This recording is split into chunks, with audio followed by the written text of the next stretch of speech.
كلمتان حبيبتان إلى الرحمن خفيفتان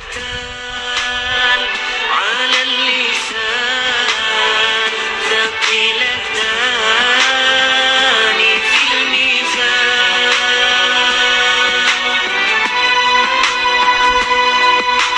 سبحان الله وبحمده سبحان الله العظيم سبحان الله وبحمده سبحان الله العظيم سبحان الله وبحمده سبحان الله العظيم سبحان الله وبحمده سبحان الله العظيم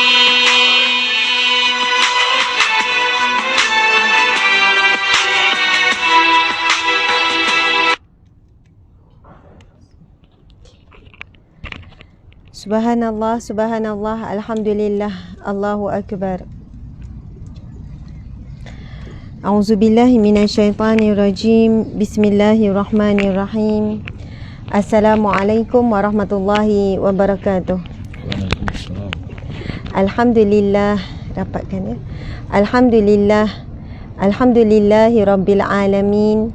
Wassalatu wassalamu ala asyrafil anbiya'i wal mursalin wa ala alihi wa sahbihi ajma'in. Rabbi syrah lana sudurana wa yassir lana umurana wahlul 'uqdatam min lisanina yafqahu qawlana. Rabbi yassir wa la tu'assir, Rabbi tammim bil khair. Alhamdulillah, subhanallah.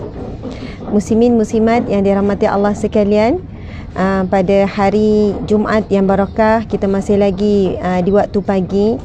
Alhamdulillah, subhanallah, kami sedang berada di satu lokasi yang sangat indah, tapi tempatnya dirahsiakan. Tempat tu di mana dirahsiakan, satu lokasi yang sangat indah. Balik tu ada kolam kan, kemudian di sebelah sana ada pemandangan yang menghijau, dan sebenarnya sekelilingnya pun memang menghijau tuan-puan sekalian. Masya Allah. Alhamdulillah. Tolong ni minta kipas atas ni, dia dah buka yang lain. Subhanallah. Alhamdulillah tuan-puan yang mati Allah sekalian, insya-Allah kita hanya buat satu perkongsian santai dan simple, dan kita pun buat pengisian ni tanpa kita maklumkan, tanpa notis kan. Masya-Allah. Jadi kita mulakan dulu dengan Al-Fatihah. Auzubillahi minasyaitanirrajim. Bismillahirrahmanirrahim. Alhamdulillahi rabbil alamin, arrahmanirrahim, maliki yaumiddin. Iyyaka na'budu wa iyyaka nasta'in. Ihdinas siratal mustaqim. Siratal ladzina an'amta 'alaihim ghairil maghdubi 'alaihim waladdallin. Amin. Alhamdulillah, subhanallah, muslimin muslimat yang dirahmati Allah sekalian. Pagi ni memang sepatutnya ada jadual, kemudian diuruskan, kemudian dikanselkan. Masya Allah. Jadi fikir-fikir pagi ni macam kosong, kita buatlah sedikit perkongsian. Kita akan membincangkan satu tajuk secara santai tuan-puan sekalian, bertajuk mencari ketenangan di sebalik keresahan. Jadi saya akan kupas punca-punca keresahan hati, punca-punca hati kita menjadi resah gelisah, dan Encik Suami akan kupas bagaimana nak dapatkan ketenangan. Wow. Saya akan cari berkenaan, saya akan kupas sedikit tentang punca keresahan hati. Masya Allah. Jadi mungkin bila kita kenal pasti punca keresahan hati, jadi kita akan tahu apakah penawarnya. Mungkin baru kita tahu sebenarnya hati kita resah, rupanya ini rupa-rupanya. Gitulah, subhanallah. Okey, Masya Allah. Tuan-puan sekalian, yang pertama kita boleh tuliskan, kita boleh catatlah. Bukanlah kita mampu nak listkan semua punca keresahan ataupun punca hati kita tidak tenang. Syira, yang ni kan yang Instagram ni, sebab dia nampak semua pula Ustazah, dan nampakkan semua dengan Ustaz sekali. dia okey. Apa khabar semua? Saya tengok ada Rufaidah, lagi siapa lagi? Ada Hafsah. Tak bergerak ni. Mesej ni tak boleh nampak. Anda daripada mana? Boleh komen. Anda daripada mana? InsyaAllah. Apa khabar semua? Jumaat yang barakah. Alhamdulillah. Boleh bagi Ustazah komen. Ya, sedondon. Memang selalu sedondon. Tapi hari ni kan, tuan-puan sekalian, kami sampai malu nak berjalan tadi. Ada urusan kat sekolah anak. Tuan-puan sekalian, bangun jap encik. Bangun jap encik. Kami hari ni tersedondon. Terover sangat sedondon tu. Biasa tak adalah over macam ni tuan-puan sekalian. Tak nak nampak ke atas, nak nampak ke bawah. Kami bukan sedondon bahagian atas saja, tapi tersedondon juga bahagian bawah. Macam boria sangat. Maksudnya baju coklat, saya jubah coklat gelap, suami seluar coklat gelap. Lepas tu tudung sama. Masya Allah tuan-puan sekalian, memang kami suka pakai baju sedondon daripada dulu. Mungkinlah orang kata macam eleh kan. Macam orang kata eleh, macam apa kan, sedondon. Biasanya kita tengok yang sedondon ni pengantin baru. Jadi kami ni memang nak selalu feel macam pengantin baru kan. Betul tak encik? Betul. Jadi rasa tak feel tu? Selalu rasa macam pengantin baru. Rasa. Ya. Macam yelah cik kena ikhlas. Ya, rasa ya. Macam terpaksa je. Masya Allah tuan-puan sekalian. Terpulang. Pasal hari tu kan saya jumpa beberapa orang yang datang galeri suami isteri kan. Dia orang pakai sedondon. Lepas tu saya kata dengan bawa anak-anak pakai sedondon. Saya kata cantik suami isteri sedondon. Dia kata kami tiru ustazah lah. Dia kata gitu. Masya Allah. Saya sebenarnya kami pun tiru orang lain. Kami ada tengok pasangan dah lama lagi kami pada kami. Lepas tu dia pakai sedondon. Lepas tu sejak daripada tu kami kata jom lah kita try. Lama-lama rasa seronok pula. Jadi bila kita nak matchkan baju, nak gosok baju tu kan mesti kena match sama. Bahkan pernah macam kami tersalah. Macam kami tersilap. Saya tersilap ke kan. Tiba-tiba rupanya tak sedondon tu kan. Kami akan pastikan tu, kami akan adjust supaya jadi sedondon. Sangguplah pergi tukar baju macam tu. Jadi mungkin dari sudut zahir tu kita cuba supaya sefahaman, seia sekata. Sebenarnya saya nak tanya juga encik secara jujur. Ya. Encik okey ke sedondon dengan saya? Okey je. Okey je. Ke encik rasa Hari ni pelik sikit. Hari ni pelik sikit kan? Biasanya okey je. Sebelum ni okey je sebab tak adalah nampak sedondon sangat sebelum ni. Betul. Tiba-tiba hari ni atas bawah. Nak keluar makan tak nak buka emas saja. Ya, tadi sampai yelah urusan anak pasal ada nak sarapan. Suami macam malu, dia kata, tak payahlah hari ni pergi mana-mana sarapan sebab macam seragam apa, terlalu sedondon. Tapi tuan-puan sekalian, siapa dekat sini yang pasangan dia suka pakai sedondon dengan pasangan? Siapa yang tak biasa buat, cubalah buat beberapa kali. Kita akan rasa macam seronok, ada rasa kebersamaan, ikatan. Wallahualam. Bukan saya kata orang yang tak pakai sedondon tu tak bahagia. Kami berapa tahun sebelum ni pun tak sedondon. Memang tak pernah jarang-jarang sedondon. Tapi bila kita dah decide, okey bang, lepas ni kita pakai sedondon ya. Encik buat tu memang terpaksa ataupun sukarela? Sukarela ustazah. Sukarela. Semangat nak buat, nak tunggu hari-hari nak pakai sedondon. Oh ya. Masya Allah. Okey, rasa boleh percaya ni. Kadang orang perempuan lah yang beria kan, nak sedondon. Orang lelaki mungkin dia rasa macam Betul? Betul Lah tu. Okey, subhanallah. Dik, boleh tak alihkan ni? Sebab kan dia dah jadi macam lalat lah pula datang. Masya Allah, Alhamdulillah. Okey, tuan-puan dimati Allah sekalian. Jadi tajuk kita tu apa dia encik? Tajuk kita? Sabar Sabar pula. Ketenangan di sebalik keresahan. Mencari ketenangan di sebalik keresahan. Betul. Saya part punca-punca resah, encik part bagaimana nak tenang. Wow. Sempat lagi encik Google. Tak Google, semua ada kepala dah. Oh, semua ada kepala. Ayat Quran semua dah ada dah. Okey, subhanallah. Nampak macam encik susah hati tu kan. Saya susah hati ke encik mengapu ke kan. Okey, subhanallah tuan-puan sekalian. Perkara pertama saya nak sebutkan antara punca hati kita tidak tenang, resah gelisah. iaitu kita masih lagi ini punca utama dan selama-lamanya tuan-puan sekalian. Dan mungkin banyak-banyak punca ni, saya dapat kupas punca ni saja. Dan kalau kita boleh ubati punca ni saja, insya-Allah hidup kita akan tenang. Subhanallah. Kita tak boleh lari daripada ujian, tak boleh lari daripada cabaran, tidak boleh lari daripada sedih, duka cita, sakit, tak boleh lari. Kita tak boleh lari daripada orang mengeji kita, orang bersangka buruk, orang mungkin ada orang yang benci kita.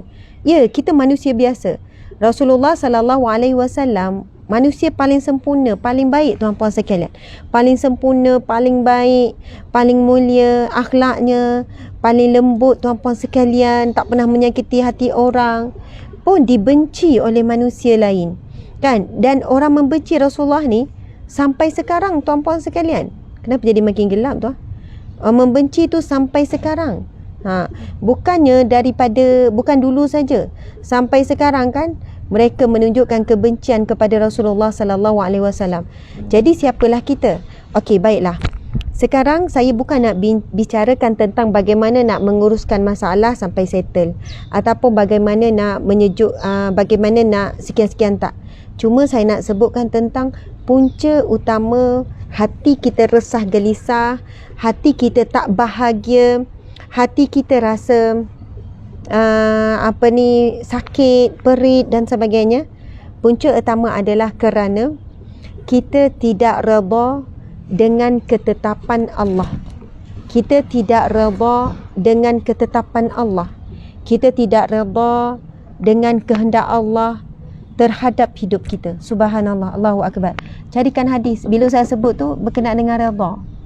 Masya-Allah. Subhanallah. Tuan-puan dimati Allah sekalian, jadi saya nak ulang lagi sekali satu hadis Nabi berkenaan dengan bagaimana nak dapat hati yang redha. Memang mungkin orang kata, Ustazah, saya redha. Saya bukan tak redha dengan ujian Allah. Saya redha. Saya kata, apa ujian puan sekarang? Okey, subhanallah. Apa ujian puan sekarang? Saya dikhianati oleh suami sendiri. Contoh, saya dikhianati oleh isteri saya. Dan Allahu Akbar, bila saya ingat-ingat balik, sakit sangat hati saya. Saya, Ustazah, anak yang saya besarkan sendiri. Saya baca semalam ada satu kisah seorang ibu, kisah benar yang berlaku zaman sekarang. Sebenarnya tak boleh buat bunyi tu. Yang berlaku zaman sekarang, Masya Allah, tuan-puan sekalian. Kisah seorang ibu, saya baca semalam kisah dia. Dia ada anak 5 orang. Dan Allah uji ibu ini, Allah kurniakan, Allah berikan anak yang sangat menguji sabar. Anak pertama, anak kedua, anak yang okey sikit adalah anak yang ketiga dengan keempat. Anak bongsu ni daripada kecil selalu maki hamun, selalu kasar, pukul, bahkan tarik rambut mak ni. Boleh tarik, boleh tonyoh-tonyoh kepala mak. Mak ni dah tua. Mak ni macam usia dah 50 lebih tapi masih bekerja. Memang pelik saya baca kisah ni, diceritakan oleh kakak dia. Dia kata tak tahu macam mana lagi nak buat, kan, nak lembutkan hati adik dia yang kecil ni, sampai adik ni dah besar lah sekarang, kan, dah bertunang sekarang. Maksudnya saya bayangkan umur dah 20 lebih. Tapi mulut tu dia boleh maki hamun sumpah seranah ibu dia dengan sangat dahsyat dan sebagainya. Kemudian selalu membulilah ibu dia, dera, pukul, sepak, terajang, tarik rambut, suruh buat tu, suruh buat ni. Allahu Akbar, Masya Allah, tuan-puan sekalian. Kalaulah misal kata ibu ni kan datang jumpa saya baca tu melalui cerita kisah benar. Kalau ibu ni cerita kepada saya, mari meluah, mungkin saya akan kata, ya Allah puan, bagaimana puan nak bahagia, nak tenang, nak bahagia dalam situasi begini? Dalam situasi yang mana anak tu mungkin dia letakkan, Ustazah, saya akan bahagia kalau anak saya berubah. Saya kata, kalau letakkan bahagia tu pada anak tu berubah, kalaulah 5 tahun lagi dia tak berubah, 10 tahun lagi tak berubah, adakah sepanjang hidup tu kita nak menderita? Ada pula kisah benar, Masya Allah, ni kisah benar lagi tu, pasal berkaitan dengan ibu juga. Ini orang terdekat saya bercerita. Dia cerita sebab ibu dia adalah pengurus jenazah wanita, perempuan. Ini kisah benar tuan-puan sekalian. Dia minta, dia kata, Ustazah, tolong ceritakan kisah ni supaya ramai kita ambil iktibar. Dia kata ibu dia adalah pengurus jenazah wanita, mandikan jenazah, kafankan. Ada satu jenazah yang ibu dia uruskan, ada jenazah jiran mereka sendiri, iaitu seorang wanita umur 30-an, wanita muda yang mati mengejut, tapi dalam 2-3 hari sebelum tu dia sakit, tiba-tiba sakit kulit yang dahsyat. Sakit kulit tu naik merah-merah, berbiji-biji, naik bekas-bekas pada seluruh kulit dia, kemudian mengelembung, bernanah dalam tempoh yang sekejap, dalam 3-4 hari sebelum saja. Masya Allah. Selepas beberapa hari meninggal dunia. Setelah meninggal dunia, ibu ni yang menguruskan jenazah ni, kan, ibu ni menguruskan jenazah. Dan yang menyedihkan, jenazah ni ketika dimandikan, Masya Allah, luruh ni, kulit ni luruh. Maksudnya, tuan-puan sekalian, dia macam dia bagi gambaran seperti kalau orang kena minyak panas ke, kan, lepas tu jadi kemerahan, lepas tu mengelupas. Jadi bila mandi walaupun seterlembut, dia luruh, nampak jadi macam nampak daging-daging, teruk sangat. Ini bukan cerita 20 tahun yang lepas, ini cerita berlaku dalam 2 bulan yang lepas. Sebab saya dapat cerita sebulan yang lepas, macam tu lah. Saya kata, ya Allah, na'udzubillah min zalik. Kenapa? Apa yang berlaku sebenarnya? Lepas tu sahabat saya ni, orang terdekat saya cerita, dia kata, Ustazah, sebenarnya saya sendiri pernah tengok bagaimana jiran perempuan saya itu, dia melakukan kekasaran kepada ibu mertuanya. Tadi cerita pasal ibu, kan, ibu kandung. Ini cerita menantu perempuan buat kepada ibu mertua. Dia buat apa pada ibu mertua? Masya Allah. Dia macam maki hamu, dia pukul ibu mertua. Dia kata ada satu kali tu, ni dia gigit ibu mertua tu, macam orang tua, kan, buat kerja slow, dia nak marah, dia tak puas hati, ni dia gigit apa semua. Dan memang mayat dia tu masa dia sakit, akhir-akhir kematian, dia bukan ada sakit apa, kematian mengejut, tapi 2-3 hari sebelum tu dia terseksa, bertempit, sakit kulit, dan ada banyak kesan macam kena gigit pada tubuh badannya. Dan dia kata macam dia gigit ibu mertua. Subhanallah. Saya nak sebutkan di sini, tuan-puan sekalian, na'udzubillah, kita doakan Allah ampunkan dosa dia. Dan mungkin kalau ibu mertua tu ampunkan dosa menantu perempuan ni, maka insya-Allah menantu perempuan ni akan Allah ampunkan, lalu bebas daripada azab kubur dan sebagainya. Tapi nak sebut bila melibatkan ibu ni, Masya Allah, ibu dan ayah ni, tuan-puan sekalian, bukan ibu ayah kandung saja, ibu ayah mertua pun, tuan-puan sekalian, kita kena jaga hati mereka, kena hormat, kena muliakan, kena sanjung. Subhanallah. Kerana kalaupun bukan kerana dia yang melahirkan kita, tetapi dialah yang melahirkan suami kita. Masya Allah. Saya, betul Encik, saya masih ingat ketika arwah ibu mertua saya meninggal lebih kurang dalam 12 tahun yang lepas, kan, umur Maisarah 12 tahun yang lepas. Nama dia Tengku Zaini binti Tengku Cik. Suami saya Tengku Fazi bin Tengku Yahya. Ibu dia Tengku Zaini bin Tengku Cik. Dia seorang wanita yang sangat lembut, kecil, cantik, comel. Sama saya lah. Ya, lebih kurang cantik lah. Encik, dia ikut Encik. Subhanallah. Putihnya. Dengan putih. Encik memang putih melepak, saya tahu.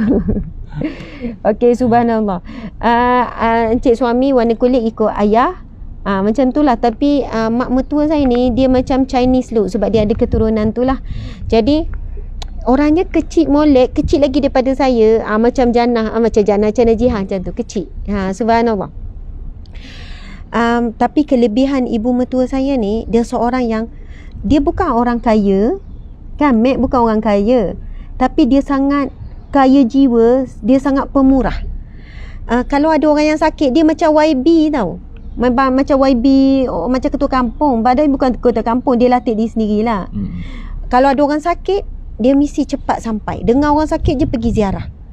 Lepas tu dengar ada orang sakit je pergi ziarah. Lepas tu kalau suka membantu orang susah, dengar orang susah, dia pergi tolong. Rizki dia memang tak putus. Orangnya selalu senyum, baik. Ya Allah, ibu mertua yang sangat baik. Saya nak cerita sikit kelebihan ibu mertua ni. Masya Allah. Saya kan penat tengok dia. Penat. Saya pula kadang-kadang tu buat-buat penat. Padahal malas kot Encik memula kahwin, kan. Sebenarnya saya tak reti sangat masak. Saya akui tu, masa mula kahwin saya tak pandai sangat masak, kan. ibu mertua saya ni, sebab bapa mertua saya memang suka makan kat rumah, tak nak makan luar. Jarang sangatlah makan luar. Masya Allah, sebab tu encik baik kan. Sebab mek tu selalu masak, encik makan air tangan mek, orang baik kan. Encik baik kan?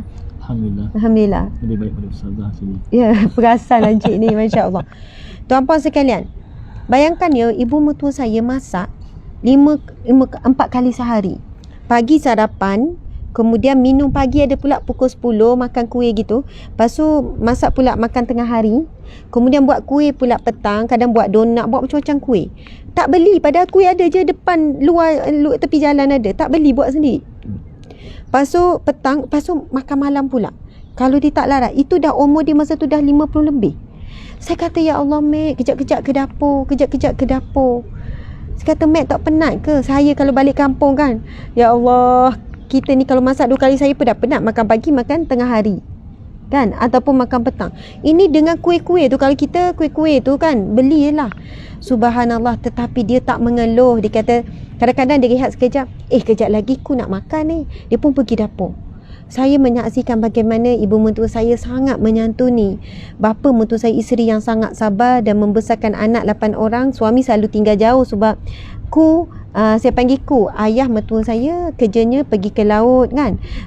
Maksudnya ke laut besar dan sebagainya, selalu tinggal 2 minggu, 1 minggu, kadang 1 bulan. Jadi arwah Mek lah. Mek ni ibu mertua ya, panggilan bagi kami yang mendidik, mengajar anak, membesarkan anak, Masya Allah. Dan arwah Mek ni pergi dalam keadaan yang sangat tenang.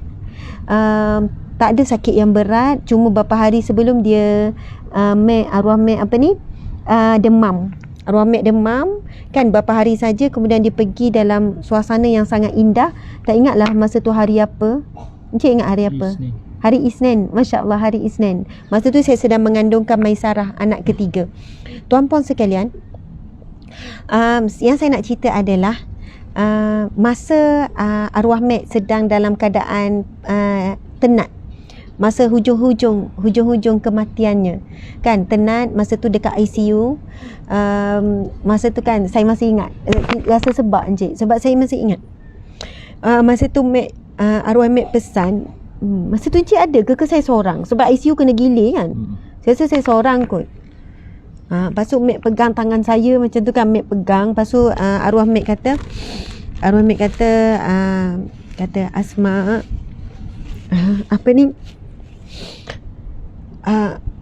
ini seorang ibu tua umur 50 lebih. Bayangkan ya, dalam usia 50 lebih, dalam keadaan dia soalannya doktor kata tiba-tiba demam panas semua, umur dah 50 lebih kan. Dia pegang, dia kata, Asma, jaga Li baik-baik Asma. Gitulah bahasa orang besuk. Jaga Li molek-molek.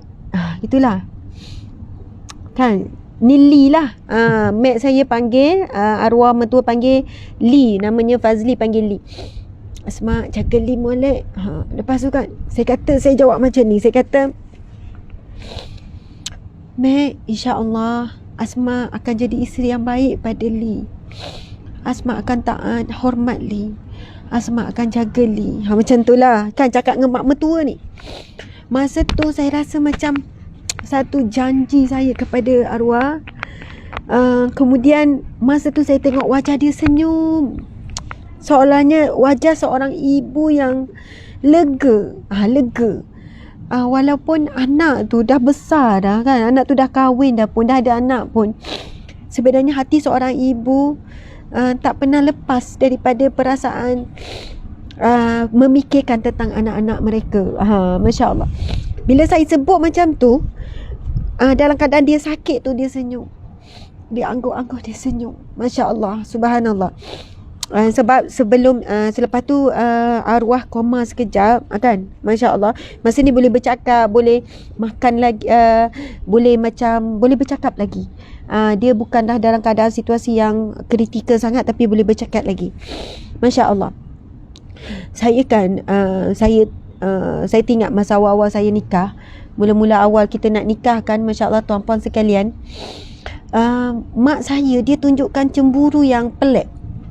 Cemburu yang pelik kan. Encik suami, masa encik Encik nak datang jumpa saya masa kita lepas bertunang. Masa kami bertunang, cik suami tak datang. Saya tunang seorang-seorang. Sebelum tunang pun jumpa sekali je sebelum tunang. Lepas tu bertunang kan, cik macam tak sabarlah nak pinang saya kan. Betul. Sebenarnya saya yang suruh encik masuk minang, betul tak? Itu cerita sebenar. Betul. Sebenarnya encik ni tak yakin sangat nak masuk minang saya. Saya lah kata, biarlah kita tunang. Macam tu lah. Lepas tu lah encik ni selalu cakap, kalau anak-anak tanya siapa ngorak dulu, encik suami bagi tahu anak-anak, Umi tu nak sangat dekat Abi, Umi masuk minang. Macam tu lah. Okey, kesimpulannya, masa encik nak datang jumpa saya lepas bertunang tu kan, sebab syarat mak ayah mesti jumpa depan mak ayah, tak dibenarkan jumpa belakang mak ayah, tak boleh, tapi tak dibenarkan. Mak tu kan berapa hari sebelum, saya ni kan tak boleh kontrol. Bila encik kata nak datang tu, saya ni kan macam happy lah. Orang sedang dilambung cinta kan. Tunang nak datang, lepas dah bertunang berapa bulan, tunang nak datang ziarah. Dia macam happy tu tak nak kontrol. Muka tu macam.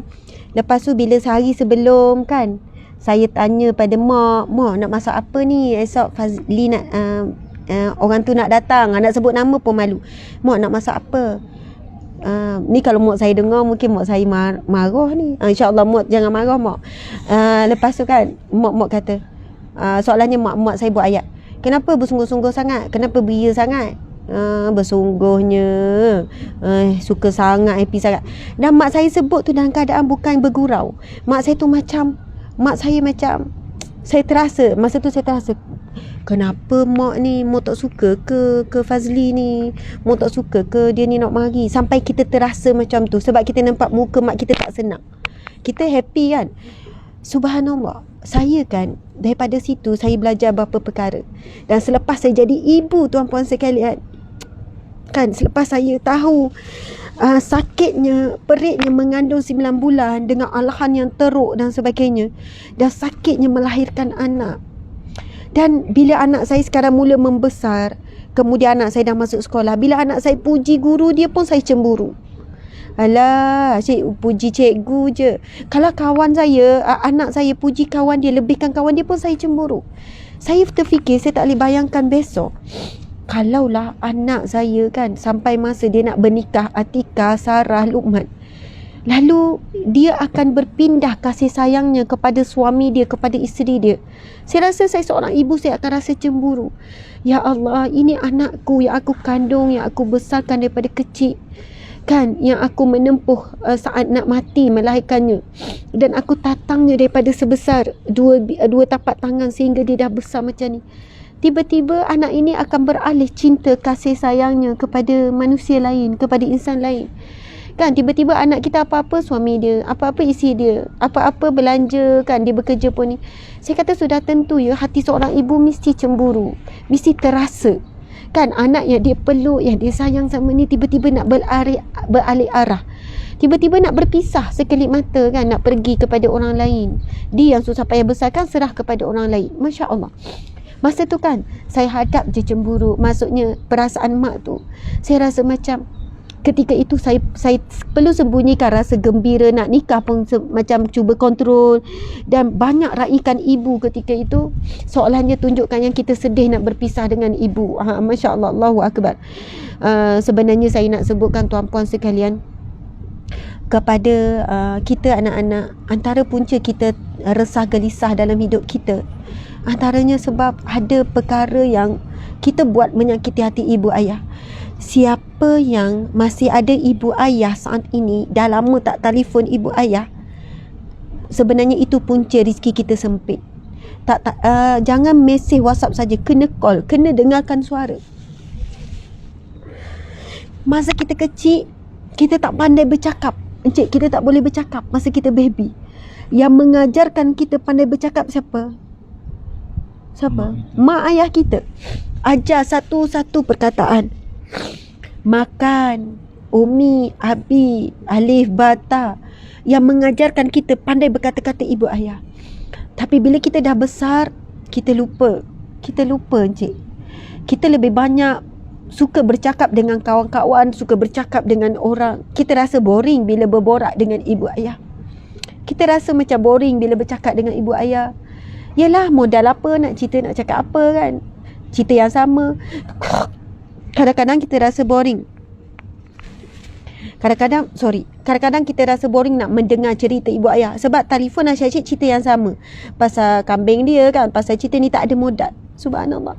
Ibu ayah kita masa kita kecil, dia tak pernah boring mendengar cerita kita. Tidak pernah boring untuk melayan kita bercakap, walaupun kita tak pandai bercakap masa kecil, tapi dia bercakap, dia layan kita bercakap. Tapi bila mak ayah kita dah tua, dia orang pun dah tak ada modal nak bercakap, kita rasa boring, tuan-puan sekalian. Kalau siapa yang ada ibu ayah dah lama tak ziarah, kan, nanti dah habis SOP ni, semua PKP ni, dah boleh rentas negeri, perkara pertama yang kita buat bukan pergi melancong. Perkara pertama dibuat adalah balik jumpa mak ayah, peluk, cium. Saya pun dah tak ada arwah ayah. Subhanallah, dah tak ada. Subhanallah. Kalau adikan kita yang lama tidak memberi belanja pada ibu ayah, tolong beri. Kalau ada RM10, beri RM10. Tak mampu, berilah apa saja. RM50, berilah. Jangan tak beri, tuan-puan sekian. Walaupun mereka tak meminta dan walaupun mereka tak perlu, anggap itu satu hadiah buat mereka. Kemudian, kalau kita dah lama tak mendoakan ibu ayah, itulah antara sebab doa kita tak dimakbulkan Allah. Doa kita tak dimakbulkan Allah. Saya kan tuan-puan sekian, kalau saya tahu hati saya rasa gelisah, banyak perancangan saya tergendala, saya akan segera telefon mak. Saya minta maaf, saya akan bercakap, saya akan layan dia. Kadang-kadang mak borak kan sampai sejam. Saya tahu hati saya akan tenang selepas bercakap dengan mak. Masya Allah, subhanallah. Tuan-puan sekalian, kepada ibu ayah yang dah lama pergi, macam saya, macam ni kan, ibu dah tak ada lama, aib saya pun. Kalau kita dah lama tak sedekahkan Al-Fatihah, tak buat amal soleh untuk arwah yang telah pergi, itu antara sebab kita rasa gelisah. Sebab arwah di alam sana, di alam barzah sedang menanti-nanti dan menunggu-nunggu kita untuk memberikan hadiah kepada kita. Jadi saya sebenarnya dualah kesimpulan keresahan hati kita. Yang pertama dengan Allah, kerana kita ada tak puas hati dengan Allah. Maksud tak puas hati dengan Allah, kita tak redha dengan ketentuan dan ujian yang Allah tetapkan dalam hidup kita. Mungkin ujian masa kita kecil, mungkin ujian masa kita remaja, mungkin ujian sekarang, ketetapan Allah, ujian yang datang daripada pasangan kan, ujian datang pada anak, daripada sesiapa. Kalaulah kita masih sebut, Ustazah saya redha dengan ujian Allah, saya cuma tak boleh maafkan dia, itu antara punca keresahan hati. Sebab memaafkan manusia itu menunjukkan kita redha kepada ujian Allah. Kemudian dengan manusia pula, manusia yang paling utama dalam hidup kita ada ibu ayah.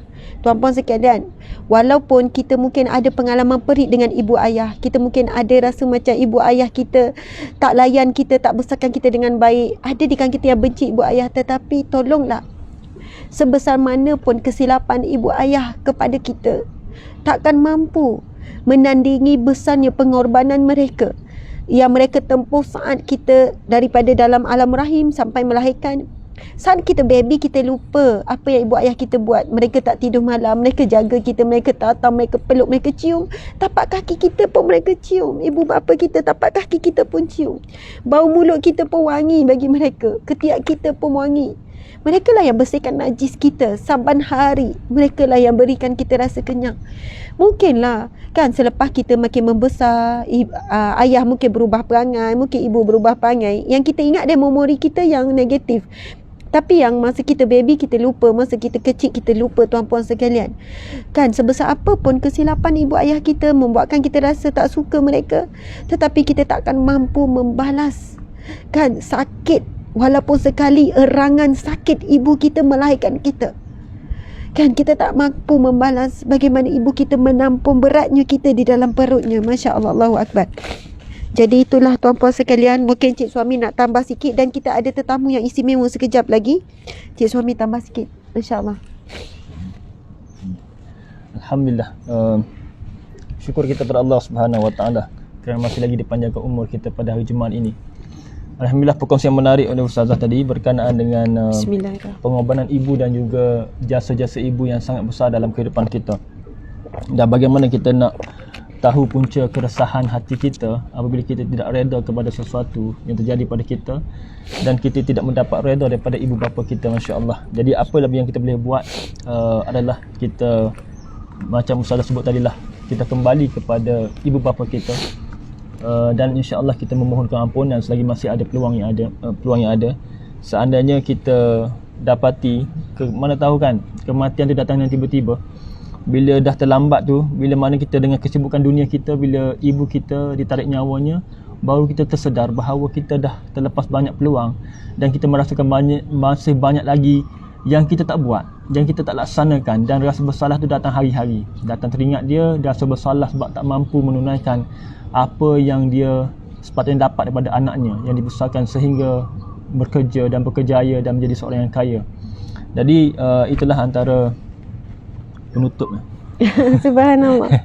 Jadi daripada sikit saya adalah, selagi bagaimana kita hidup ini, selagi itulah kita diuji.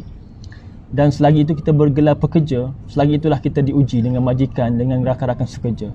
Selagi mana manusia itu mempunyai lidah, selagi itulah kita tidak tahan, selagi itulah kita diuji dengan kata-kata manusia.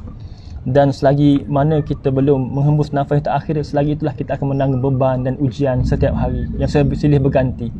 Dan keresahan yang ada pada ustazah pun, bayangkan selagi mana manusia berdepan dengan manusia, dan selagi itulah manusia akan berkata-kata kepada ustazah dengan kata-kata mungkin yang menyedihkan, menyakitkan, bila mana terlepas ataupun tersasul salah satu fakta atau pembacaan Al-Quran yang tidak tepat atau hadis yang tidak tepat. Jadi itulah antara cabaran-cabaran atau keresahan-keresahan yang hadir dalam hidup sebagai penceramah setiap orang selagi mana yang hidup.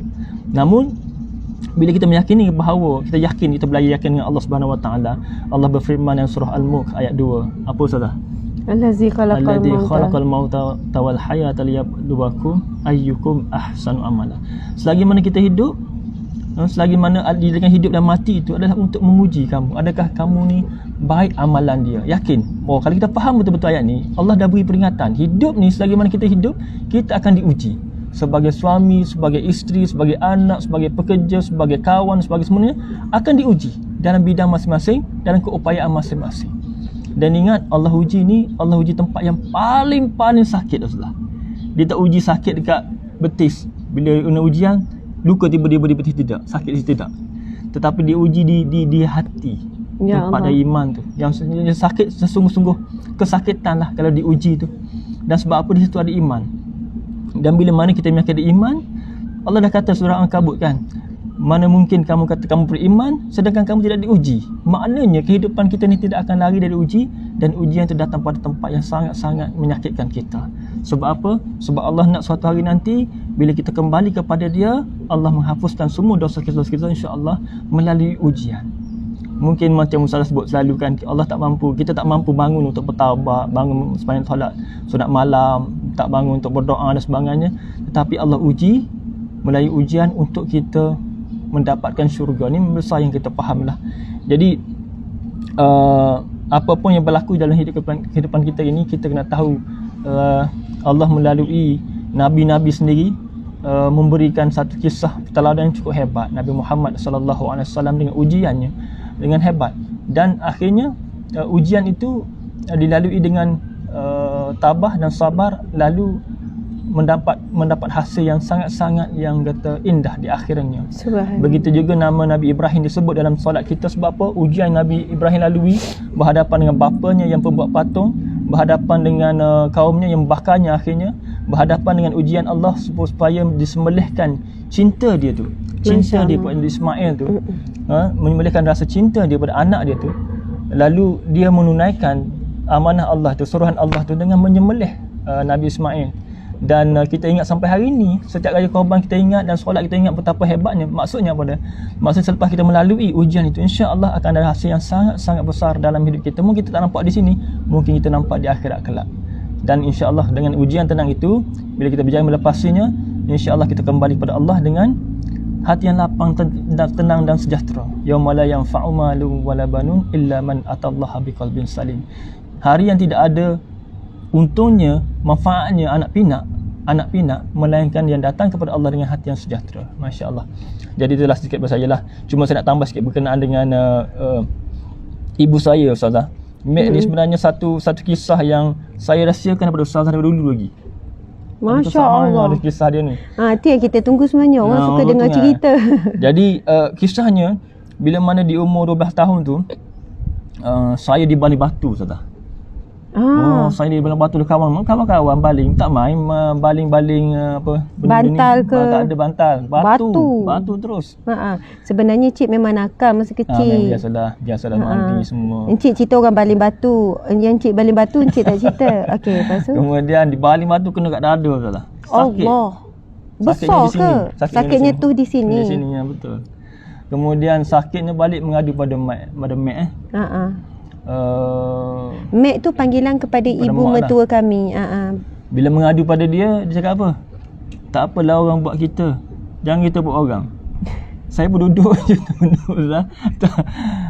Tak buat apa-apa lepas tu Ustaz. Senyap je lah. Sampai sekarang saya ingat ayat tu. Dan sampai sekarang saya belajar daripada tu. Biarlah orang buat kita. Jangan kita buat orang sekali-sekali. Subhanallah.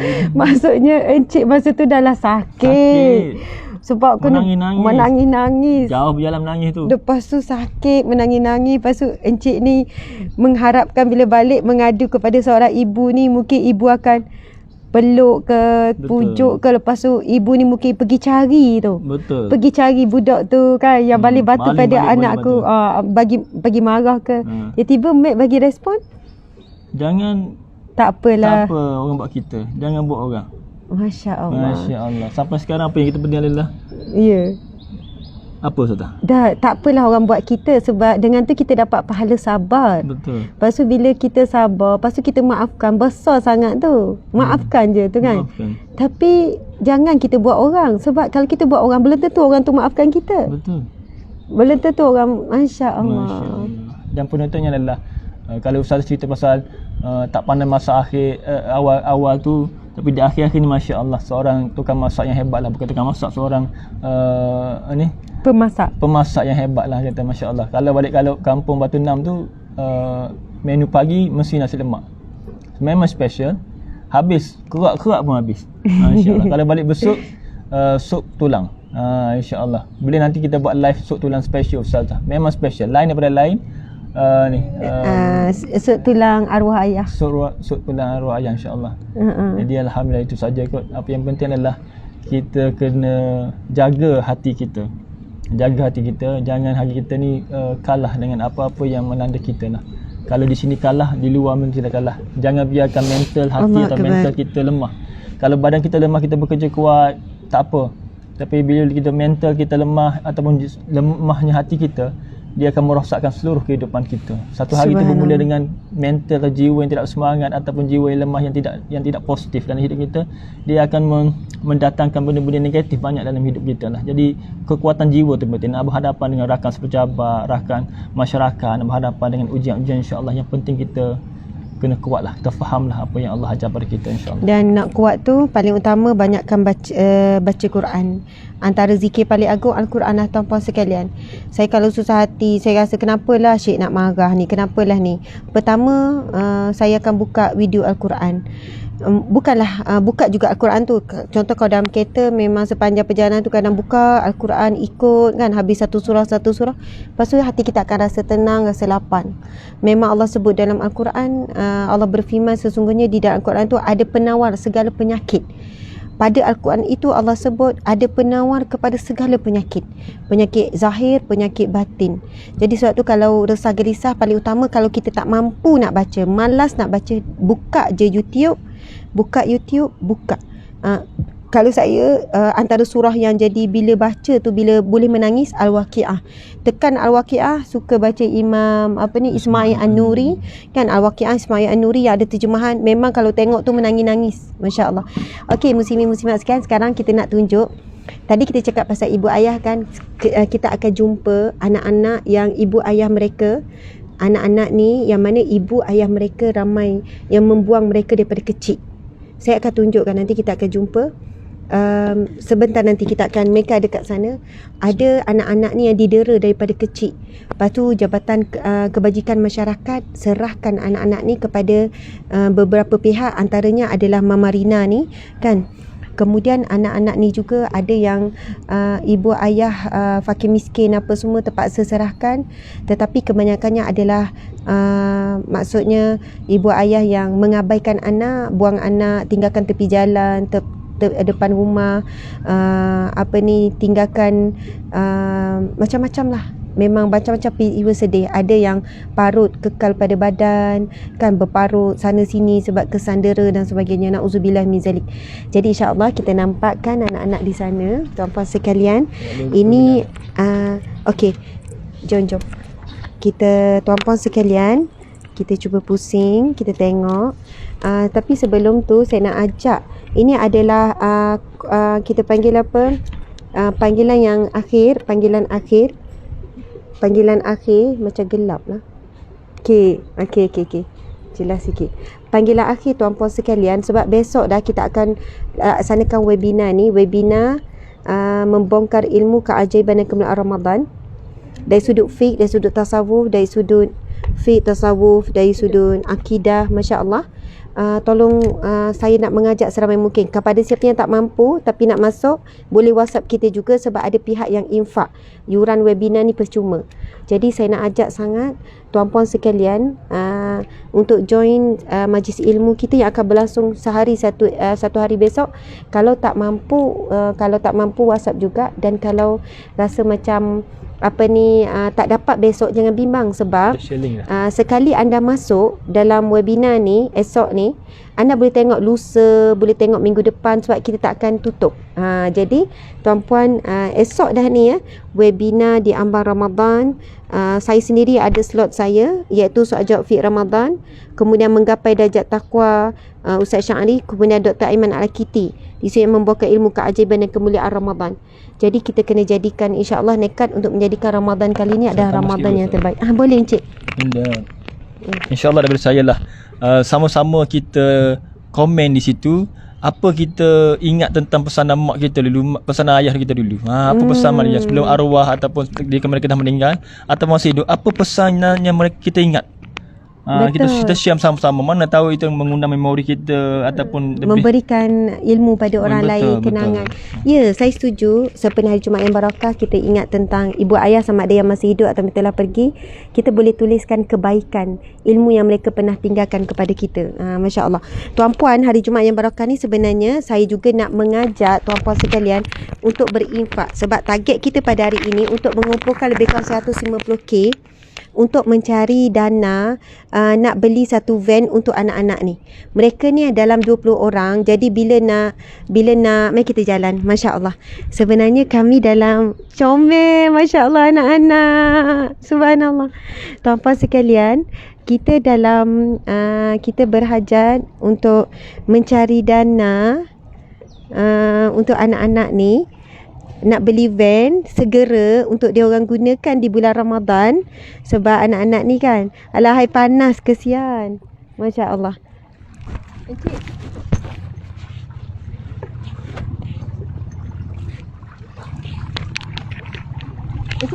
kena jumpa tu. Subhanallah. Assalamualaikum. Masya Allah, subhanallah. Tak apa. Ni dulu. Tak ya. Tegak. Tuan-puan sekalian, ini anak-anak yang saya ceritakan tadi, sebahagiannya daripada mereka ni. Masya Allah, comel-comelnya.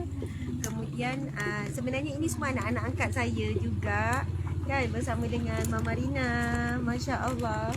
Ini anak-anak kami. Masya Allah. Dan kita tahu kan, rasa umum tahu, kita telah mengambil madrasah ni, anak-anak ni sebagai anak jagaan di bawah, secara rasminya di bawah Sabah Amal Care. Masya Allah. Assalamualaikum. Assalamualaikum warahmatullahi wabarakatuh. Apa khabar Mama Rina? Subhanallah. Sehat. Subhanallah. Jadi yang selalu saya sebut Mama Rina kan, yang kita nak buat perkampungan hijrah untuk rumah kasih di bawah Mama Rina dan sebagainya. Jadi daripada dulu sampai sekarang, walaupun dah lama dah Mama Rina jaga anak-anak ni, ada yang pada kecil sampai besar, tuan-puan sekalian. Masya Allah. Sampailah hari ni, macam mana ni? Panas tak? Boleh? Boleh ya? Masya Allah. Okey, sampai hari ni mereka belum lagi sebenarnya pernah memiliki van. Dan kita tahu memang keperluan kan nak ada van tu, Mama? Sangat. Sangat memerlukan. Jadi untuk Ramadan ni, subhanallah, macam Ramadan ni kita nak bergerak ke sana ke sini. Ya. Untuk program-program Ihya Ramadan anak-anak ni. Ya. Jadi macam itulah kita terpaksa seperti biasa antara Grab dan kenderaan kita yang ada sendiri ni Ya. tak cukup untuk nak Ya. bawa anak-anak ni. Biasanya Meminah akan bawa Grab ataupun sewa kereta ataupun angkut 2-3 kali. Jadi Masya Allah, kita sebenarnya hari ni kita punya target kita adalah untuk mencapai infak wakaf membeli van sempena Ramadan akan datang. Dan saya percaya, saya memang kenal Puan-puan, jangan risau siapa tu mamanya tu, boleh percaya tak tu betul ke diuruskan dengan baik. Tuan-puan, saya memang dah selalu dengan Mama Rina, dah selalu dengan anak-anak ni, memang dah tengok bagaimana madrasah diuruskan. Masya Allah. Saya kena tukar yang ni sebab nanti bila nasyid, yang ni tak ni, yang mic tu. Sebab yang tu boleh tangkap semua suara kan. Okey. Jadi insya-Allah hari Jumaat yang Barakah kita lancarkan infak. Jumaat yang Barakah ni kita lancarkan infak wakaf van untuk anak-anak madrasah, anak-anak madrasah Darul Tafiz Huriyah Al-Jannah. Sebab nama tu panjang tu yang saya tak ingat tu. Jadi insya-Allah kita melancarkan bismillahirrahmanirrahim infak wakaf van, ataupun mungkin ada orang yang nak infak van terus. Masya-Allah. Subhanallah. Amin. Subhanallah. Mana tahu ada pihak yang hubungi kami, Ustazah, saya nak infak sebuah van untuk anak-anak tu. Masya-Allah. Dengan bahagianya kami menerima. Mungkin ada pihak nak wakaf direct sebiji, ataupun jadilah kita sebahagian. Kalau bagi RM5 pun dah jadi sebahagian. Dan setiap kali mereka menggunakan van ni, mereka bawa ke mana-mana kan, ke tempat-tempat untuk imarah, hantar anak-anak ni pergi belajar sana belajar sini. Setiap kali itulah, setiap roda berpusing itulah dapat pahala. Betul, benar. Masya Allah. Betul, Ustazah. Okey, Sangat, alhamdulillah. Okey, jadi mana dik? Tu tak. Kenapa tak bawa beg? Ustazah bawa beg je, Ustazah.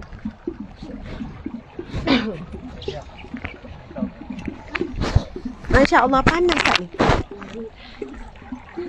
Panaslah juga sikit kan. Okey, sementara kita nunggu anak-anak ni ada satu bukan nak guna yang tu. Maksud nak ni je. Sebab supaya dia orang kan nasyid ramai-ramai. Ni akaun yang bank Islam. Bukan bank Islam.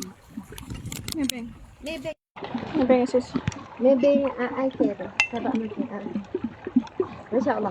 Kepada yang nak infak, sebab ini wakaf kas untuk pembelian van. Jadi boleh masukkan melalui okey, boleh masuk ya melalui sahabat iCare. Sebenarnya kan encik boleh je masuk yang biasa. Boleh je masuk sahabat iCare Resources yang biasa tu. Toyib Pay ataupun Toyib Pay ataupun Bank Islam. Boleh je masuk. Tulis wakaf van. Tuan-puan sekalian, mari kita bahagiakan anak-anak ni. Masya Allah, diorang ni dah hafaz Quran banyak, anak-anak yang soleh-soleh. Okey, Iman rasanya nak share. Iman, mana ayat Iman? Quran. Tentang ayat Quran. Subhanallah, mai sini Iman. Amal jariah, dia nak share tentang ayat Quran tu. Subhanallah, meh. Kita kan nak stay sini ataupun nak duduk kat sofa tu ramai-ramai? Boleh. Kan? Duduk kat sofa tu lah. Ya, tapi tak perlu santai-santai dia sikit. Dia jangan duduk matahari. Ya, okey, subhanallah. Sini sikit. Okey, Iman ada nak share tentang ayat Al-Quran bab sedekah. Okey, bagi salam dan perkenalkan diri. Dekat sikit. Assalamualaikum, nama saya Iman. Okey. Masya Allah. Nama penuh? Iman Nazihah. Iman Nazihah, Masya Allah. Okey, Iman nak share apa? Ayat Al-Quran, surah Al-Baqarah. Okey. A'udzu billahi minasyaitonir rajim. فمثل الذين ينفقون أموالهم ابتغاء مرضات الله وتثبيتا من أنفسهم كمثل جنة بربوة أصابها وابل فآتت أكلها ضعفين فإن لم يصبها وابل فطل والله بما تعملون بصير. Sadaqallahu. Sadaqallahul azim. Subhanallah. Anak dia iman. Okey, maksud ayat Al-Quran yang dibacakan oleh anak dia iman. Bismillahirrahmanirrahim. Dan bandingan orang-orang yang membelanjakan hartanya kerana mencari keridhaan Allah dan kerana meneguhkan iman dan perasaan ikhlas yang timbul dari jiwa mereka adalah seperti sebuah kebun di tempat yang tinggi yang ditimpa hujan lebat, lalu mengeluarkan hasilnya 2 kali ganda. Kalau ia tidak ditimpa hujan lebat, maka hujan renyai-renyai pun cukup untuk menyiraminya. Dan ingatlah Allah sentiasa melihat apa yang kamu lakukan. Subhanallah. Jaranglah orang baca ayat ni. Biasanya qardhan hasanah tu, maksudnya biasanya yang dibacakan adalah Allah akan melipat gandakan. Kan? Tetapi saya sendiri surah Al-Baqarah ayat 265, tuan-puan sekalian cuba tengok ya. Allah berfirman, dan bandingan orang-orang yang membelanjakan hartanya kerana mencari redha Allah, berinfak, wakaf, sedekah, niat untuk Allah redha hidup dia, niat supaya dia dapat redha Allah di masyarakat kelak. Dia pun bagi sedekah, ya Allah, mudah-mudahan dengan sedekahku ini, ya Allah, mudah-mudahan dengan wakaf van ni, kita sedang mencari dana untuk van bagi anak-anak madrasah ni supaya boleh digunakan. InsyaAllah kita akan cukupkan. Kosnya adalah dalam RM150,000, lebih kurang, Masya Allah. Okey, saya bacakan lagi sekali. Dan bandingan orang-orang yang membelanjakan hartanya kerana mencari redha Allah dan kerana untuk meneguhkan iman yang timbul dari jiwa mereka adalah seperti sebuah kebun di tempat yang tinggi. Sebuah kebun. Allah bagi bandingan orang yang membelanjakan harta di jalan Allah ini ibarat seperti sebuah kebun di tempat yang tinggi yang ditimpa hujan lebat, lalu mengeluarkan hasilnya 2 kali ganda. Allahu Akbar. Umpama Allah bagi tu sangat hebat. Maksudnya, kalau dah di tempat tinggi, kalau turun hujan lebat, memang kena tempat tu dulu. Berbanding di lereng-lereng, di lurah-lurah, di bawah-bawah. Maksudnya Allah bagi bandingan adalah seperti sebuah kebun di tempat yang tinggi, yang ditimpa hujan lebat, lalu mengeluarkan hasil 2 kali ganda. Maksudnya kalau kebun di lereng-lereng bukit mungkin sekali ganda, tetapi sebab dia di atas, kalau hujan turun dia dulu yang dapat, lalu mengeluarkan hasilnya 2 kali ganda. Kalau ia tidak ditimpa hujan lebat, maka hujan renyai-renyai pun cukup untuk mereka untuk menyiraminya. Dan ingatlah Allah melihat apa yang kamu lakukan. Masya Allah.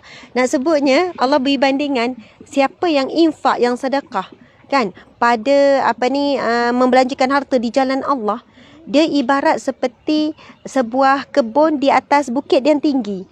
Dan dan dia akan diberikan hasil 2 kali ganda. Dan jikalau dia tak dikenakan hujan yang hujan yang lebat, kalau hujan renyai-renyai pun dah cukup dah untuk membuahkan hasil sebab dia berada di tempat yang tinggi. Masya Allah. Terima kasih kepada Dinda Iman, anak Dinda Iman. Okey, ada lagi tak Mama? Kasidah. Okey, subhanallah. Sekarang kita nak memperdengarkan kasidah. Masya Allah. Subhanallah. Okey, kita ada dekat sini juga mana? Duduk Hajah. Masya Allah. Ni ada kejiranan sini yang datang. Kau salam. Masya Allah. Tu duduk sini juga. Jemput duduk sini. Kita nak tengok anak-anak ni. Tak apa. Kita nak tengok anak-anak ni qasidah. Masya Allah. Belakang tu kita boleh nampak ya. Sebenarnya ada pemandangan indah di belakang sana. Alah, comel yang kecil ni. Kejap. Ustazah nak baiki. Ni. Pegang. Cuba tengok ni. Mana mata dia. Mem. Sekejap. Dia malu. Dia budak comel. Ni sekejap. Nak buka lah. Dia malu. Sekejap Mama betul sayangnya. Memang betulkannya. Nak tarik. Tapi dia pegang. Okey. Dah comel. Dia malu. Dia tarik. Okey. Kita tak kacau dia.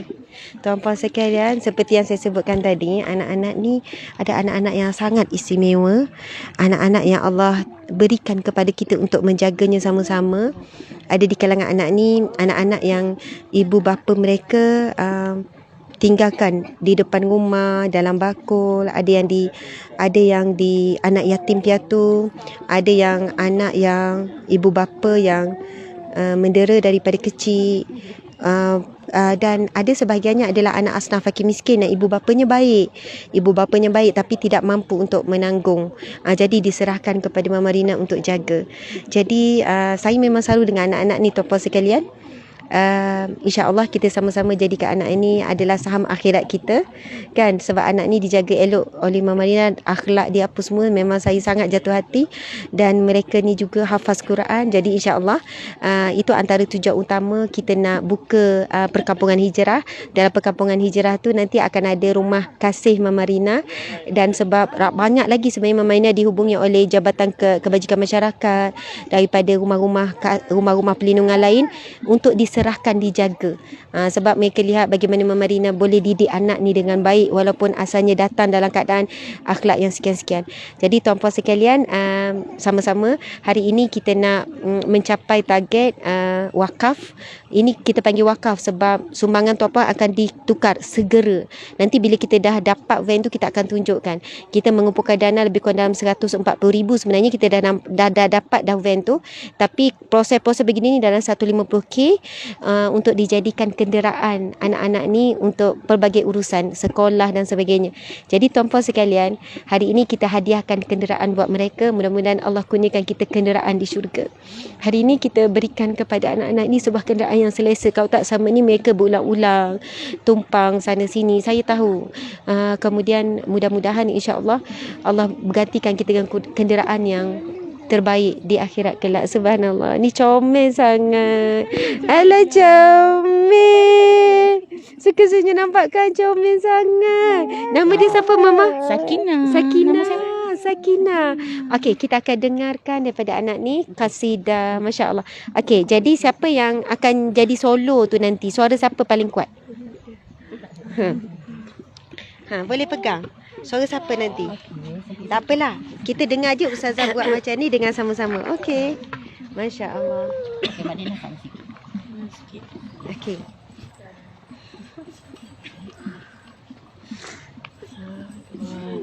Panas ya? Kejap je. Subhanallah. Okey. Maaf. Okey. Mula. Alah, dia tak nak. Tapi dia pakai tudung comel. Wahid. Sakinah. Oh, Okey, tapi nak duduk. Tapi nak duduk. Panas tak Mama. Okey, Wahid. Okey. Salatullah salamullah ala taha rasulillah. Salatullah salamullah ala yasin habibillah. Tawassalna bi bismillah wa bil hadi rasulillah wa kulli mujahidin lillah bi ahlil bari ya Allah. Salatullah salamullah ala yasin habibillah wasanna bi bismillah wa bil hadi rasulillah wa kulli mujahidin lillah bi ahlil bari ya Allah. Bari ya Allah.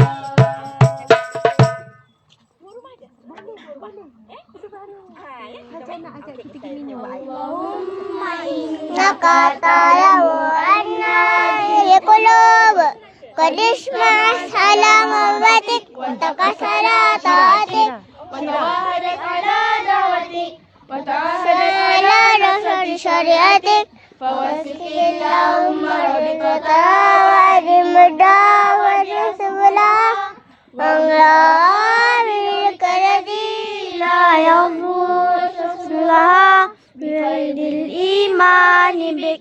Ya Allah, Engkau mengetahui hati-hati ini. Dilurus rasakanmu bertemu padamu bersatu hawamu. Hati-hati ini telah berjanji setia mendaulat dan menjalankan syariahmu. Maka kaitannya sungguh-sungguh hati ini tunjukkan dia nilai sebenar. Hangan ilmu yang tanpa pada dengan iman. Subhanallah. Dah habis dah? Tu, yang doa Rasulullah. Yang ada terjemahan tu. Saya suka yang tu. Yang... Boleh, boleh. Allahumma salli wa sallim ala sayyidi wa habibi wa tabibi qalbi wa jasadi wa ruhi sayyidi Rasulillah Muhammad ibni Abdillah as-sadiqil amin wa ala alihi wa sahbihi ajma'in. Allahumma salli salatan kamilatan wa sallim salaman tamman Muhammadin alladhi ta'alu bil uqadu wa tanfariju bil qurabu wa tuqaffa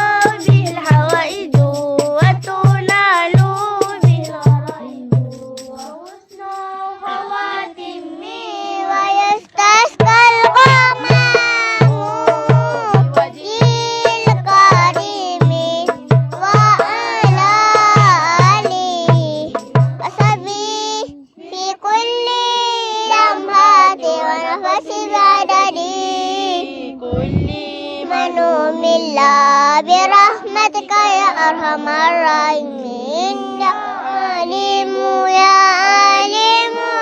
qadir ya mubin ya kafihu ya ghanihu ya fattahu ya razak rabbi yasir wa la tu'asir rabbi yasir wa la tu'asir rabbi yasir wa la tu'asir rabbi tamin bil khairi. Subhanallah. Ada mama yang ada satu nasyid apa tu? Ya. Salam atas junjungan penghulu kasihku, pengubat hatiku, jasadku dan rohaniku, penghulu para rasul Muhammad ibni Abdillah Usung syai atas keluarga dan sahabat sekaliannya. Lagi sekali. Last. Yang tu. Lagi sekali. Wahid Isnin Salasa.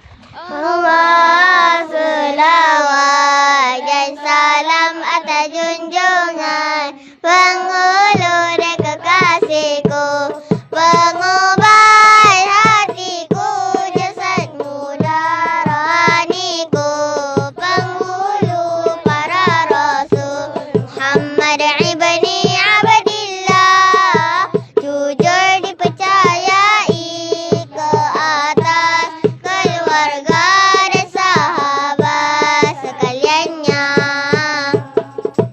Subhanallah, Allahu Akbar, Masya Allah. Di sini, Ustazah Larat tak dukung nak kamu ya. Oh Allah. Tak adalah berat sangat. Nak turun. Tak nak dukung. Masya Allah. Sini. Last. Dah tak ada suara. Dah ada suara dah. Nanti kita minum. Mari sini. Duduk sini kejap.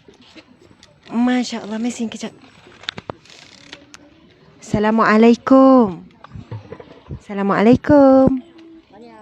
Mariam. Nama siapa? Mama duduk situ Mama. Nama siapa? Mariam. Nama siapa? Maria. Maria umur berapa? 5 tahun. Yes. 5 tahun. Comelnya Mariam.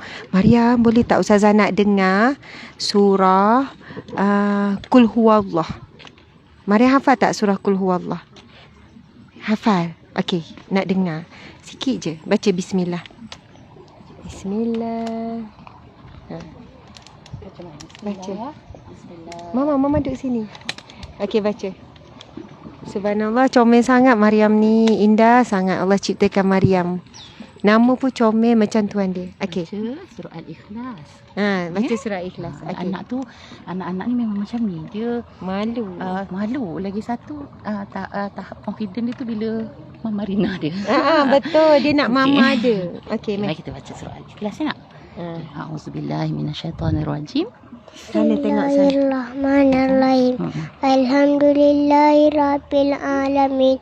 Arrahmanirrahim. Maliki yaumiddin. Iyyaka na'budu wa iyyaka nasta'in. Ihdinas siratal mustaqim. Siratal ladzina an'amta 'alaihim ghairil maghdubi 'alaihim waladdallin. Amin. Okey, awak dah hafal surah apa sekarang? Sekarang ni tengah hafal surah apa? Dekat sikit biar nampak. Malikin Nas. Surah? Malikin An-Nas. Nas. Okey. Bukan surah Al-A'la? Surah apa? Iqra? Iqra. Baca bismillah. Kita Bismillahirrahmanirrahim. baca 3-4 ayat je ya. Okey, bismillah. Bismillahirrahmanirrahim. Qul a'udzu birabbin nas, malikin nas, ilahin nas, min syarril waswasil khannas, alladzi yuwaswisu fi sudurin nas, minal jinnati wan nas. Okey, surah Subhanallah. Bismillahirrahmanirrahim. Iqra. Bismillahirrahmanirrahim. Iqra bismi rabbikal ladzi khalaq. Khalaqal insana min 'alaq. Iqra wa rabbukal akram. Alladzi 'allama bil qalam. 'Allamal insana ma lam ya'lam. Kalla innal insana layatgha ar-ra'ahu istaghna. Inna ila rabbikar ruj'a. Ra'aital ladzi yanha 'abdan idza salla. Ra'aita in kana 'alal huda aw amara bit taqwa. Alam ya'lam bi anna Allaha yara. Kalla la illam yantahi lanasfa'an bin nasiyah. Nasiyatin kadibatin khati'ah. Falyad'u zabaniyah. Kalla la tuti'hu wasjud waqtarib. Allahu Akbar. Sadaqallahul Azim. Masya Allah. Ustazah malulah dengan Maryam umur 5 tahun. Sebenarnya dia belum masuk 5 kan Mama? Belum. Dia 4 tahun lebih lah. Dengan kecil comel. Kita boleh nampak ya. Mama jaga Maryam daripada Maryam umur berapa? 2,5 tahun. 2,5 tahun. Masya Allah. Mama ada juga jaga anak-anak ni pada baby ada kan? Ada. Umur berapa? Daripada hari pertama lahir. Ya, daripada hari pertama lahir dah diserahkan. Mama dah jaga. Kalau Maryam dah umur 2 tahun lebih. Kita boleh tengok bagaimana, boleh belakang sikit. Bagaimana Mama menjaga anak-anak ni sehingga mereka ni hafaz Quran, terdidik dengan akhlak yang baik. Mereka menghafal qasidah, kan? Hadis-hadis Nabi. Cuba tanya dia tadi, tarik-tarik ni tadi kenapa ni? Tadi ni dah singkat, tarik-tarik kenapa? Subhanallah. Kenapa tarik-tarik ni Maryam? Sebab nampak apa? Lupa. Nampak ni. Itu tak pakai sarung tangan. Oh, nak nampak aurat ni. Masya Allah. Patutlah duk nampak. Maryam duduk tarik. Dia kata sebab dah singkat. Kan? Dia kata ni nampak aurat. Masya Allah. Nak, kamu ni baru umur 5 tahun. Kamu dah fikir pasal aurat. Rasa malu. Masya Allah. Sedihnya. Sebab Ustazah. Ramai lagi wanita-wanita yang dewasa. Yang tak fikir dan tak rasa ini aurat. Suka dedahkan. Nak nampakkan macam-macam lah perhiasan, nak nampakkan lengan. Tapi ini kan aurat kita kan, orang perempuan kan, Maryam. Tak apa, Maryam kecil lagi, tak berdosa lagi. Tapi kalau Maryam nak tutup, itu lebih baik, itu terbaik. Masya Allah, subhanallah, alhamdulillah. Allah Mama cakap sikit apa-apa tentang anak-anak ke Masya apa ke. Allah. Okey. Alhamdulillah. Mama duduk sini. Tengok. Tak apa. Mama duduk sini, Meh. Boleh je. Tak, kita diri. Subhanallah. Kita diri. Kan krem duduk macam tu Mama. Para anak-anak ni. Okey. Alhamdulillah, saya sangat bersyukur kepada Allah Subhanahu Wa Taala dengan hadirnya Ustazah mengambil kami ni sebagai madrasah anak angkat kepada beliau. Banyaklah hamba-hamba Allah di luar sana membuka mata kepada kami, mengulurkan bantuan buat anak-anak ni. Dan saya rasa sangat teruja hari ini Ustazah buat live untuk nak bantu kami juga mendapatkan transport, sebabnya dalam Ramadan ni subhanallah anak-anak ni ingin nak berbuka. Kebetulan tahun ini dapat kembali berterawih di masjid. Subhanallah anak-anak ini merindukan suasana tu. Jadi subhanallah insya-Allah akan terkabul lah. Jadi sepanjang Ramadan ni anak-anak ni dah macam biasa. Kita iftar selalunya makan tamar dan minum air. Lepas tu kita solat jemaah maghrib. Dan kemudian baru kita makan yang sederhana. Selepas terawih alhamdulillah insya-Allah baru kita makan yang berat-berat. So moga bila adanya transport untuk tahun ni dapatlah anak-anak ni kita cadang 1 bulan 3 masjid di daerah Seremban untuk anak-anak ini solat tarawih bersama. InsyaAllah. Subhanallah, alhamdulillah. Tuan-puan sekalian, anak-anak ni setiap tahun mesti khatam Al-Quran kan. Benar. Di bulan Ramadan anak-anak ni semua akan khatam 30 juzuk Al-Quran. Jadi bermaksud jika kita menyalurkan infak wakaf kita kepada mereka, pahala kita ni kita akan dapat pahala yang berterusan daripada amal soleh yang dilakukan oleh anak-anak ni. Ini sebahagian je, bukan semua ni. Masih ada ramai lagi yang berada di madrasah. Jadi lepas ni kalau kita dah ada kita dapat van yang besar yang boleh muatkan sekaligus, pergi ke mana-mana tak perlu 2-3 kali ulang, tak perlu guna grab car dan sebagainya. Jadi alhamdulillah tuan-puan sekalian, terima kasih sekali lagi. Okey, ngundur-ngundur. Okey, masya-Allah. Anak-anak, ustazah semua. Mana yang kecil comel tu? Dia dah pergi dekat ayah, dekat baba. Ada belakang tu. Masya Allah, subhanallah. Okey, untuk sempena hari hari Jumaat yang barakah. Lepas tu kita terus tutup, tuan-puan sekalian. Kita mencari dana wakaf untuk van sekolah. Bukan van sekolah, untuk van pengangkutan anak-anak ni pergi ke mana-mana. Ini sebahagian je, ada lagi separuh berada di madrasah. Madrasah hanya kita sewa rumah teres, dan kita dalam proses nak membina perkampungan Al-Hijrah, yang mana perkampungan ini nanti akan dibina. Di dalamnya adalah rumah perlindungan, rumah kasih di bawah Mama Rina yang boleh menempatkan ramai lagi anak-anak yang istimewa seperti anak-anak ni yang insya-Allah akan dijaga oleh Mama Rina, uhtisab anak-anaknya. Jadi kita dalam proses untuk membina rumah tu. Itu pun alhamdulillah ada ramai yang wakaf, tapi hari ni Jumaat hari ni khusus untuk kita mencari dana wakaf bagi membeli sebuah van yang boleh memuatkan anak-anak ni untuk semua aktivitinya. Masya-Allah. Jadi ini penutup betul-betul. Lepas ni kita pergi makan, kita minum sebab kamu dahaga. Selawat yang simple. Kemudian ustazah suka yang terjemahan tadi juga. Sebab bila terjemahan tu kita orang Melayu lebih dekat lah sebab faham. Okey, Wahid, Isnin, Salasah. Wahid, Isnin, Salasah. Kita tak guna tu boleh tak?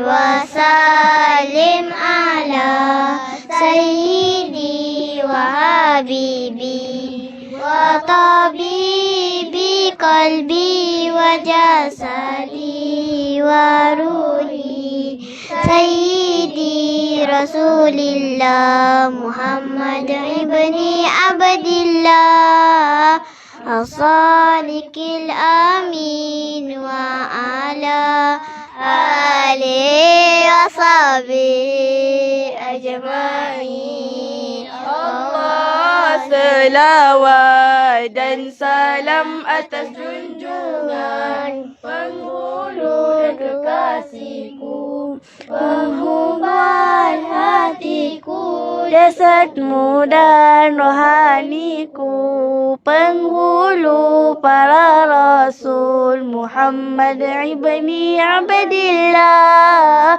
jujur dipercayai ke atas keluarga dan sahabat sekaliannya. Allahumma salli wa sallim wa barik alaihi, sallu alaihi. Subhanallah, alhamdulillah. Tuan-puan sekalian, terima kasih yang kekal bersama kami hampir 2 jam. Mohon maaf salah dan silap. Kita berjumpa lagi. Selamat hari Jumaat yang barakah. Selamat bertemu kita esok dalam webinar di Ambar Ramadan bersama dengan saya dan Ustaz Ya, bersama dengan saya besok webinar Ramadan dan Ustaz Dr. Aiman Al-Akiti dan juga Ustaz Syahari. InsyaAllah daripada pagi besok sampai petang. Kepada siapa yang masih nak masuk, masih buka lagi pendaftaran sehingga pagi besok. Dan sebenarnya pendaftaran dibuka je. Selepas habis program pun masih dibuka. Masya Allah. Dan hari Ahad ini bersama dengan saya, dengan Datuk Kazim Ilyas, ada turun ke Seremban di Dewan Saidatina Asma. Kepada orang Seremban, Negeri Sembilan berdekatan, jemput datang ke galeri dan juga ke Dewan Saidatina Asma yang bertempat di Senawang. Kita ada pasar khemah, hampir 1,000 orang pemuat. Tempat terbuka, banyak khemah, ikut SOP semua. InsyaAllah membicarakan tajuk kalau dah jodoh. Dan jangan bimbang sebab saya dah tengok feedback, Ustazah, janganlah cakap pasal suami isteri je, tolong cerita juga pasal orang bujang. Jadi kita juga akan bicarakan bagaimana orang bujang kalau dah nak cari jodoh. Subhanallah, pada hari Ahad ini pukul 9 pagi bersama saya dengan Datuk Kazim Ilyas. Masya Allah. Okey, Assalamualaikum warahmatullahi wabarakatuh. Okey, kita cuma view sikit suasana. Masya Allah. Alhamdulillah.